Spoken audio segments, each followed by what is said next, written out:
How do you be in the game with no end?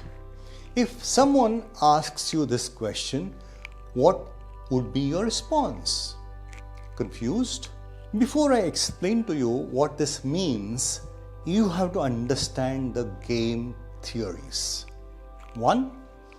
There is a finite game, and other, there is an infinite game. In finite games, each player has finite number of options. The number of players are finite and the game cannot go on indefinitely. Example, cricket, football, hockey, chess, etc.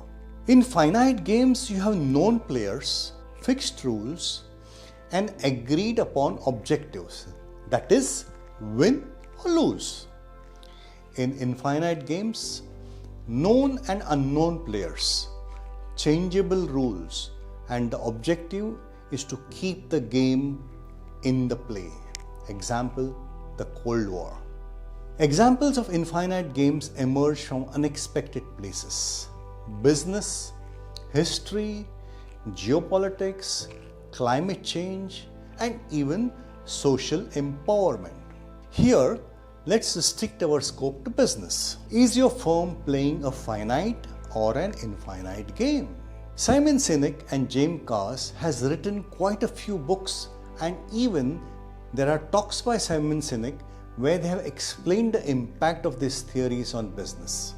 In his talk titled The Finite and Infinite Games of Leadership, Simon Sinek outlines the following scenarios that take place when both types of players play. Finite player versus finite player.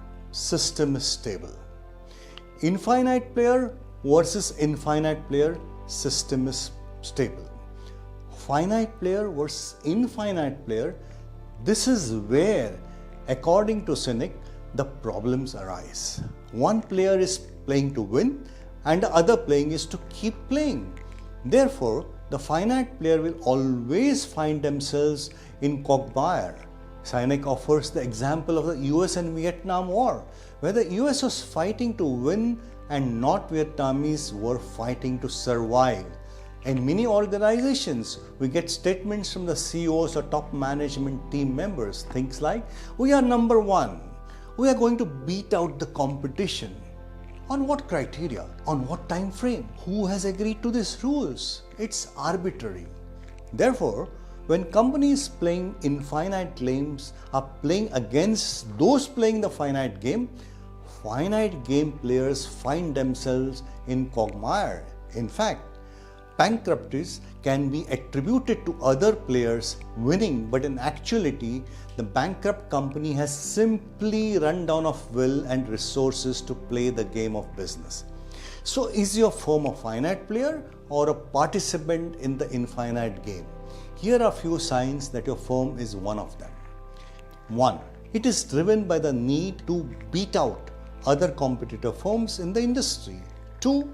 It views attorneys and industry players as winners or losers. 3. Its focus on day-to-day short-term wins rather than the long game. 4. It isn't sure or don't have clear sense of what game it is in. 5. Your firm or individuals within the firm cannot articulate a higher purpose for the work that it does. 6. Decisions are made by considering interests first, values second. How can you play the infinite game? Playing the game as an infinite player means making value-based decisions before evaluating interests. In order to play infinite game, vulnerability and empathy have to take the center stage, and you must be okay with the fact that in the long game, some players will perform better than you at certain points of time. How can you and your firm play the infinite game? 1. Focus on your mission and values and develop a strategy that is consistent with that. 2. Foster a culture that employees, clients, and vendors want to be a part of. 3. Execute on your planning and keep on fine-tuning. 4. Understand change and work to adapt. 5. Embrace innovation and continue learning each and every day. Friends, the best example of infinite player in the world is Apple.